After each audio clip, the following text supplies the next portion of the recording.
നമസ്കാരം. ഉപതെരഞ്ഞെടുപ്പിന് ഒരുങ്ങുന്ന പാലക്കാട് 3 മുന്നണികളും പ്രവർത്തകരെ സജ്ജമാക്കാനുള്ള നീക്കമാണിപ്പോൾ നടക്കുന്നത്. ഉപതെരഞ്ഞെടുപ്പ് നടക്കുന്ന മണ്ഡലങ്ങളിൽ ഏറ്റവും ശക്തമായ ത്രികോണ മത്സരം നടക്കാൻ പോകുന്നതും പാലക്കാട് തന്നെയായിരിക്കും. 2019 നിയമസഭാ തെരഞ്ഞെടുപ്പിൽ ജനപ്രിയ സ്ഥാനാർത്ഥിയായിട്ട് പോലും 3859 വോട്ടുകൾക്ക് മാത്രമാണ് ഷാഫി പറമ്പിലിന് വിജയിക്കാൻ കഴിഞ്ഞിരുന്നത്. ഷാഫിക്ക് ശക്തമായ വെല്ലുവിളി ഉയർത്തി തൊട്ടു പിന്നിൽ വന്നിരുന്നത് BJP സ്ഥാനാർത്ഥിയായിരുന്ന മെട്രോമാൻ ശ്രീധരനാണ്.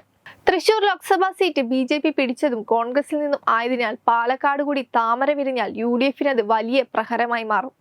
CPMനെ സംബന്ധിച്ച് അവരുടെ പ്രധാന രാഷ്ട്രീയ ശത്രു BJP ആണെങ്കിലും കോൺഗ്രസിനെ വിജയിപ്പിച്ച് രാഷ്ട്രീയ തിരിച്ചടി ഏറ്റുവാങ്ങാൻ ഇനിയും അവർ തയ്യാറാകില്ല.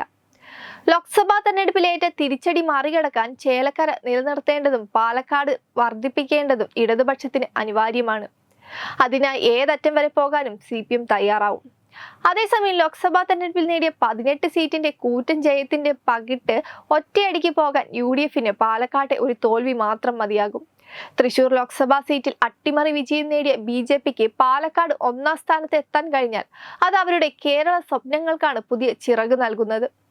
അതേസമയം പാലക്കാട് ഉപതെരഞ്ഞെടുപ്പ് വരുത്തിവെച്ചത് തന്നെ കോൺഗ്രസിന്റെ താല്പര്യമായതിനാൽ BJP അഥവാ ജയിച്ചാൽ അതിന്റെ ധാർമ്മിക ഉത്തരവാദിത്വം പ്രധാനമായും കോൺഗ്രസിന് തന്നെയാവാനാണ് സാധ്യത. രാഷ്ട്രീയ നിരീക്ഷകർ ചൂണ്ടിക്കാട്ടുന്നതും അത് തന്നെയാണ്. BJPയിൽ നിന്നും സന്ദീപ് വാര്യർ, C കൃഷ്ണകുമാർ, നടൻ ഉണ്ണി മുകുന്ദൻ എന്നിവരുടെ പേരുകളാണ് ഉയർന്നു കേൾക്കുന്നത്. ഇത്തവണ പാലക്കാട് പിടിച്ചിരിക്കും എന്ന വാശിയിലാണ് BJP മുന്നോട്ട് പോകുന്നത്. ഷാഫി മത്സരരംഗത്തില്ലാതെ നടക്കുന്ന ഇത്തവണത്തെ ഉപതെരഞ്ഞെടുപ്പ് UDFനെ സംബന്ധിച്ച് അഗ്നി പരീക്ഷണമാണ്. ഉപതെരഞ്ഞെടുപ്പ് ആയതിനാൽ എതിർ സ്ഥാനാർത്ഥികളും ശക്തരാകും.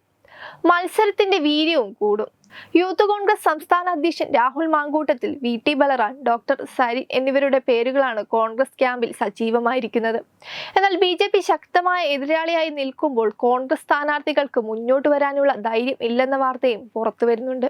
വെബ് ഡെസ്ക് തത്തുമൈ news. Powered by Jyotis. Realizing your dream home. Our ongoing luxury apartments projects are Crown near Karivattam, The Square near UST Global, White Manor near Attigal Ambalathara, and Evergreens Luxury Villas near Tirumala. Call 90482 55599. Jyotis Building Promoters Private Limited, Thiruvananthapuram.